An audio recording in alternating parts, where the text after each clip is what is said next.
It's April 6th. First, let me just say, excuse my hair. I'm locking my hair, so it's gonna be a little funky for a little while. Um, I haven't been on here in a minute because I have been doing training for IT with Google, and so that's been keeping my mind off a lot of things. But sometimes I still get those quiet moments that it's like I start saying to myself, man, how did I get here? What did I miss? What could I have done differently? You know, I know I wasn't the best mother because I make mistakes. I'm human. Everybody makes mistakes. And I owned up to my mistakes and all of that to my kids, you know. Any one of my kids that I would lose would just is like sucking the life out of me, you know. This is kind of hard, and I'm trying to, by going to these trainings, trying to move forward so that I can be encouraged and I can encourage somebody else to let them know, look, I came out of it, you know. And that's the thing, like, I'm not a crier, but when I do cry, I cry because it hurts that bad. You know, not to say that it doesn't hurt all the time, but it hurts. And it's like, every day I'm looking for him to be in my dream. Every day I'm looking for him to say, hey, I'm coming through, you know. Hey, Ma, talk to the kids. Like, those type of things, you know. I miss my son dearly. I think about him every single day, and it still feels like it was just yesterday when everything happened. And I know it's gonna be a journey, but in this journey, what I'm hoping to get out of this journey is strength, courage, my blessings, my gift to be stronger. So I'm not trying to use what happened as a sadness. I'm trying to help me move forward, because again, life is short. You never know when you're gonna go. I'm almost sure that most people, yeah, I don't know.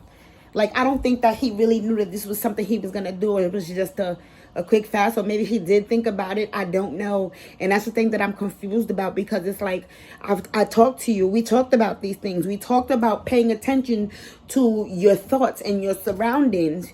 But again, you know, your kids are grown, and, you know, when they grown up, you kind of got to let them do what they want, make them their own mistakes and errors. And I promise you, like, I don't like for my kids to make the same errors that I've made. And so I try my best to talk to them and keep up with, what's going on, and it's crazy because it's like, I've never been this type. I've never been that type, but now I'm more loving. I can feel stuff. I know that people hurt. I didn't know that before, before I got sick. So it's like, even now, with my son not being here, I want to cry every single day if I could. Every single day.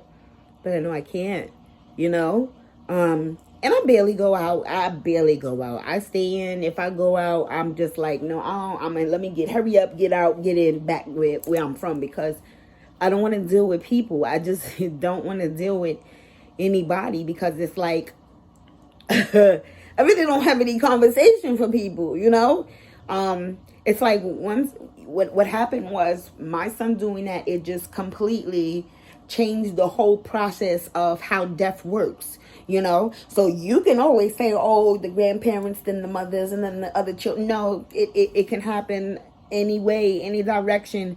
And I'm guessing that was something that, well, I'm not guessing, but that's a lesson that God is saying. Like, don't believe that because you're this old, you're gone, or because you're this young, you're going to live longer.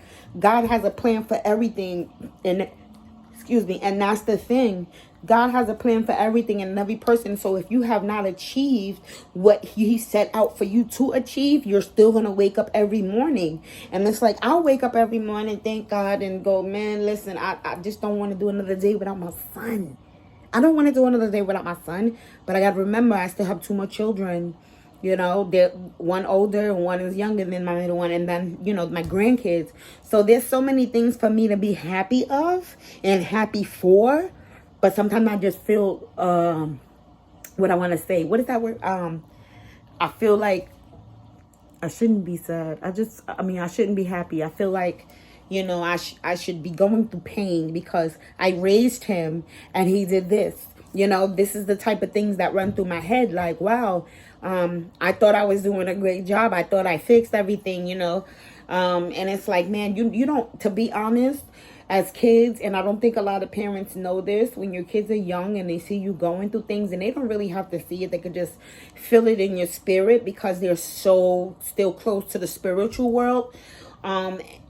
It's like, wow, like, I don't want my kid to be sad like this, because my son was one of those kids that took on my emotions because he didn't want me to hurt, you know. And I say it's something because my middle son, his son, my oldest boy, grandson, he's one of those. He feels spirits. He comes to you, you okay? You okay? And I love it, you know. And it's like I'm I'm upset that my son has to miss these things, you know, or I'm upset. There's so many things that he could be doing, seeing, watching his boys do, and I'm hoping he's watching over them and us, and you know. But it's still, it stings, and I know it's gonna sting for a little bit, and I know it's gonna take some time to get past it. But you know what, God, they said God will never give you more than you can handle, and I believe that. I mean, I really believe that, because I don't understand how I'm still standing. I'm just gonna say that I don't get it. I don't get how I'm still standing sometimes, because I'm like, I just want to fold. But I have too many other people who I would hurt if that happens, you know? Wow. And it's wow. I'm just gonna say wow, because again, I think about these things on a daily basis, and then, you know, I'm like, I need to start writing songs. I need to start, you know, doing what I was doing before. But it's like, again, I don't feel like I deserve to be happy. I don't deserve, so I need to be punished, because again, I raised my kids, you know, and that's part of me. And so whatever I was spitting out, he was taking in. They were taking in. And sometimes as a parent, you have to apologize to your kids. You can't always feel like you're right and your kids are wrong. That's the one thing I let my kids have say in a lot of things, because I wanted to know how they feel about the world. And most parents don't do that. It's do what I say. I was not like that. I wanted to know why. What's this? That, you know, if you want to express it, express it.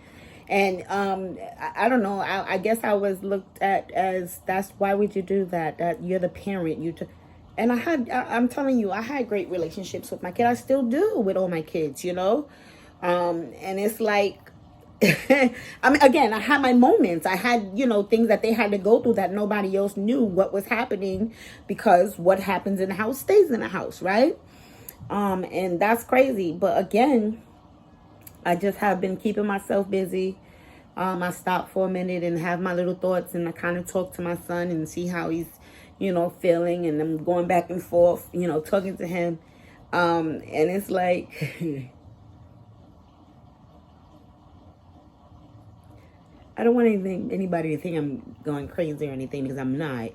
I'm just saying, like, you know, when I have those moments, I can feel like somebody jumped on the bed, or, you know, he's talking to me, and I can hear him plain as day. And I don't even know, it could be a part of my imagination at this point. But I love my kids. I love my grandchildren. And as long as I can do whatever I can do to make sure everything is the way that it should be, that's what I'm going to do. I'm just going to say, stay strong. You are enough and you're beautiful. I don't care what nobody tells you. Pray until something happens. Pray until something happens. Pray until something happens. I'm Mo, and I love you guys. Have a great day.